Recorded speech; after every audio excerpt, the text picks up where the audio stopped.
Chapitre 114, L'envie ne mérite pas la mort. La nuit avait retrouvé son calme, mais ce calme ne rassurait personne. Il arrivait trop vite, comme après une secousse qu'on efface sans vraiment la réparer.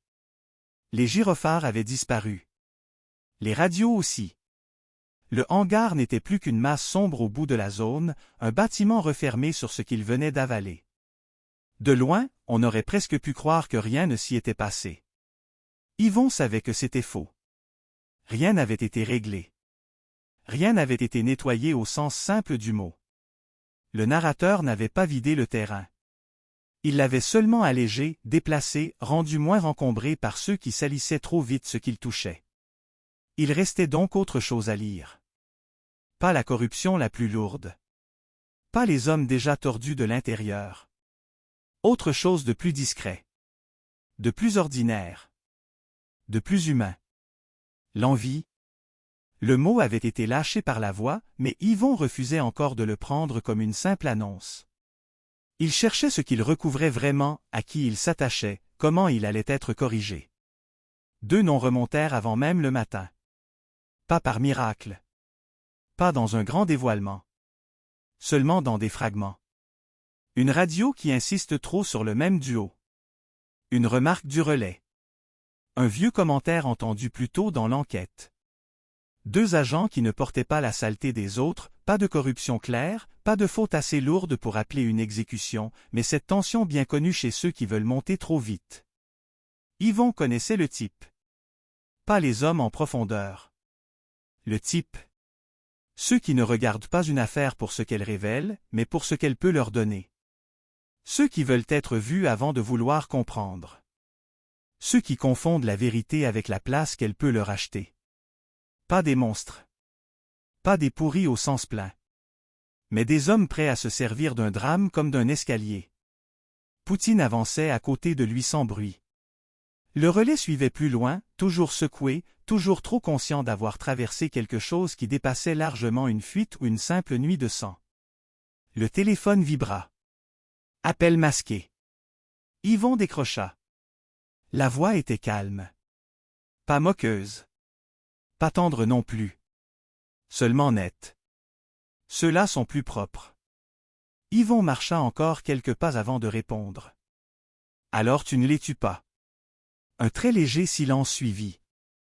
Non? La réponse tomba sans hésitation. Puis la voix ajouta, avec cette précision presque clinique qu'elle prenait quand elle parlait de ses règles.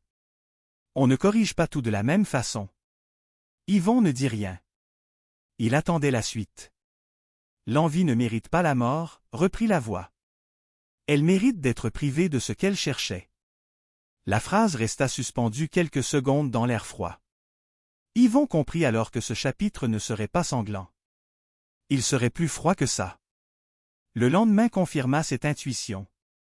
Aucun corps. Aucun accident. Aucune scène spectaculaire. Seulement un glissement. Un malaise interne.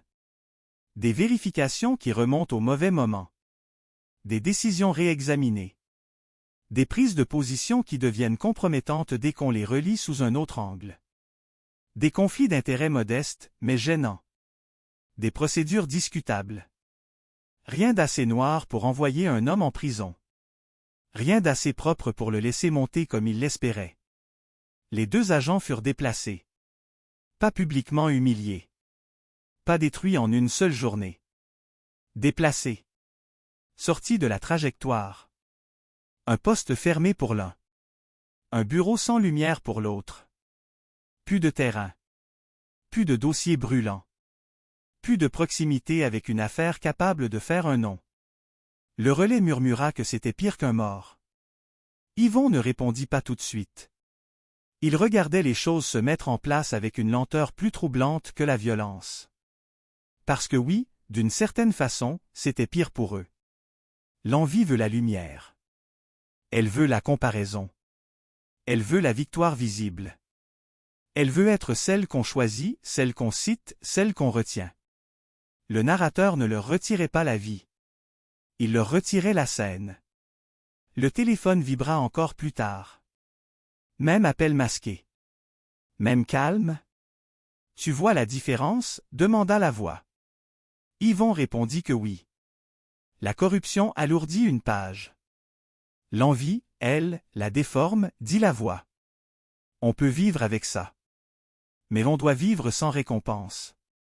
Yvon sentit le poids de la logique se refermer encore un peu plus. Chez le narrateur, chaque faute appelait sa propre forme de correction. Pas une justice égale pour tous. Pas un code légal. Une esthétique morale tordue, mais cohérente. Une manière de faire payer les hommes selon ce qu'il adorait vraiment. La voix reprit, plus basse. Les laisser vivre avec ce qu'ils ne pourront plus atteindre, c'est souvent plus propre. Pas plus humain. Plus juste pour le livre. Yvon marcha quelques secondes sans parler. Le vent passait dans les branches, plus loin, avec ce bruit sec des fins de nuit trop longues. Poutine leva la tête, puis revint aussitôt à sa vigilance silencieuse. Yvon demanda si le chapitre était terminé. Le sourire revint légèrement dans la voix. Pas un rire. Pas un jeu. Seulement cette satisfaction contenue qu'ils connaissaient maintenant. Pour eux, oui. Puis la voix marqua une pause. Le prochain est plus intime. Yvon sentit aussitôt la suite venir sans vouloir encore l'entendre. La luxure, dit enfin la voix. Le mot tomba sans effet inutile. Simplement? Comme une porte qui s'ouvre sur une pièce plus sombre. La voix continua. Celle-là ne détruit pas toujours d'un coup. Elle use. Elle déplace. Elle mélange le besoin, la faim, le pouvoir, le mensonge. Puis, plus bas encore. Et elle laisse souvent les vivants faire eux-mêmes le plus sale. L'appel coupa. Yvon resta immobile quelques secondes. Pas surpris. Pas prêt non plus. Il comprenait mieux, maintenant, ce que signifiait suivre ce livre jusqu'au bout. Ce n'était pas seulement traverser des morts. C'était apprendre la logique qui décidait qui devait tomber, qui devait être déplacé, et qui devait continuer à vivre avec une version amputée de ce qu'il désirait le plus.